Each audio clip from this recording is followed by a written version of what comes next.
I've been a single mother for the past 8 years. My ex-husband and I separated when our son Jamie was only 8 years old.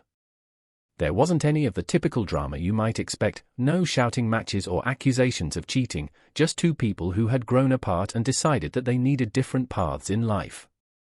It was a sad, quiet ending, and I've never looked back. Since that time, Jamie has been my whole world. I've poured every ounce of my energy into raising him, and though it's been one of the hardest things I've ever done, it's also been the most rewarding. Jam's 16 now, and as I watch him grow into the young man he's becoming, I can't help but feel a mix of pride and sorrow.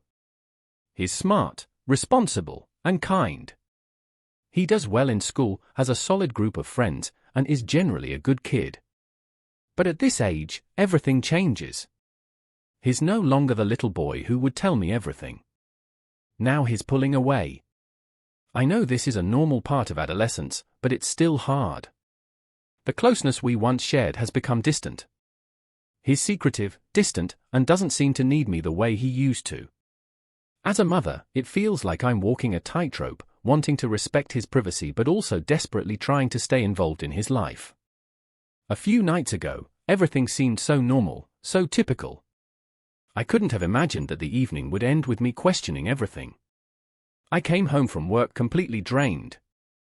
It had been a long day, more work than usual, and on top of that, I had agreed to take on extra projects. By the time I got home, I was exhausted. I made a quick dinner, and Jamie, as usual, retreated to his room, probably gaming or scrolling through TikTok as he often does at night. After dinner, I was too tired to even think about cleaning up, so I just threw the dishes in the sink and went straight to bed. It was 9:30, and all I wanted was to get some sleep. The house was quiet, peaceful even. The sound of the fridge humming downstairs and the occasional creak of the floorboards were the only things breaking the silence. It was one of those rare nights where everything felt calm, and I drifted off to sleep almost instantly.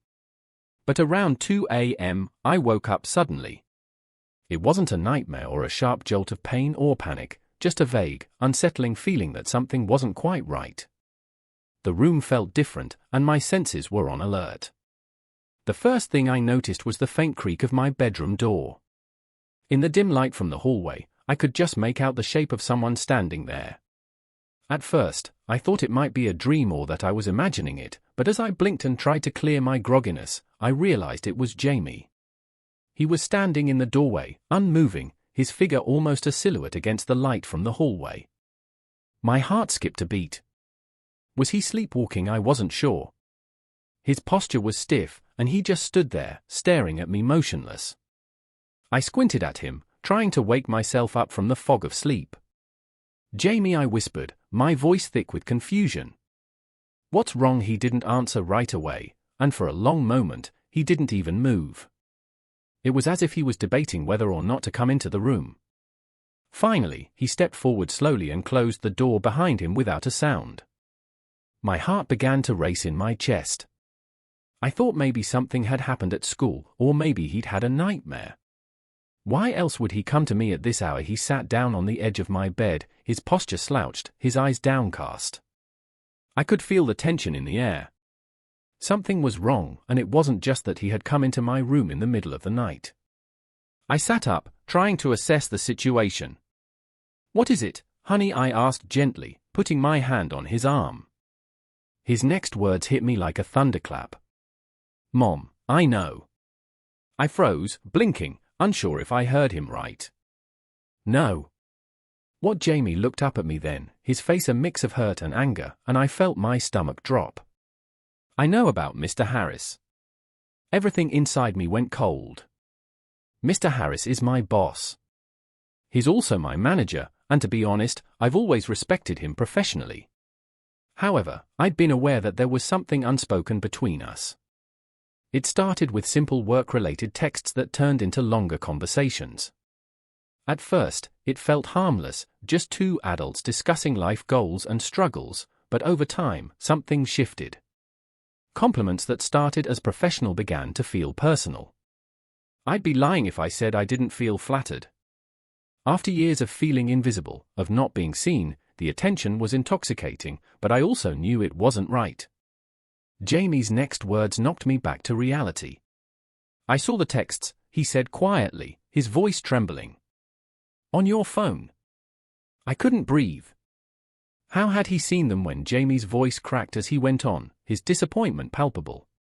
"You always tell me to be honest, to do the right thing." Is this the right thing, Mom? I felt the weight of his words press down on me. Here was my son, the one person in the world I never wanted to disappoint, looking at me like I had betrayed him. It was crushing. I wanted to explain. I wanted to tell him that it wasn't what he thought, but I couldn't.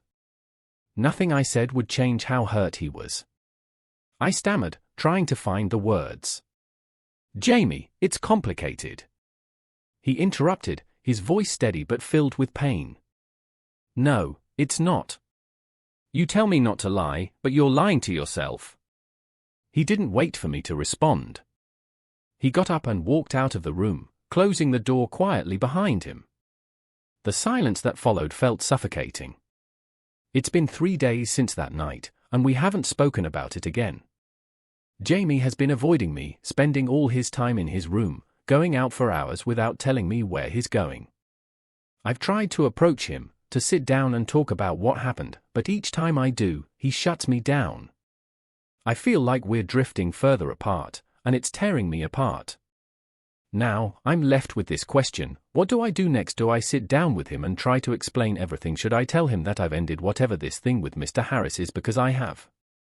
After seeing the pain in Jamie's eyes, I realized that nothing, no matter how flattering, no matter how exciting, is worth damaging my relationship with him. But I'm also afraid that I've already ruined everything.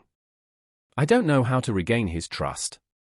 How do I show him that I'm human? How do I make him see that I'm still the mother he looked up to all these years, even though I made a terrible mistake? And as for Mr. Harris, how do I deal with that? I know cutting him off is the right choice, but part of me wonders if I should also confront my own feelings. How did I allow myself to get this far? Reddit, I'm reaching out because I don't know what to do. Have any of you been in a situation where your mistakes have hurt your child? How did you fix it? How do I rebuild my relationship with Jamie? I feel like I'm drowning, and I don't know how to come up for air. I'm ashamed, confused, and desperate for some clarity. Please help me.